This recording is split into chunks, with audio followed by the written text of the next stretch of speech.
ส้มพันธุ์หมูพี่น้องพอได้ละดูเอาก็ตัวผู้มันขึ้นนำเลี้ยงแบบปล่อยปะปล่อยให้ตัวผู้อยู่นำเลยหมดเวลามันก็จะขึ้นในตัวมันเลย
นี่เป็นพ่อพันธุ์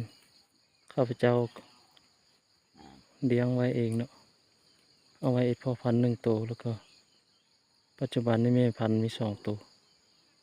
หากเกิดลูกไปได้2 เดือนกับ10 มื้อตัวผู้เริ่มขึ้นอาการตัวหมูเริ่มเป็นสัตว์มันก็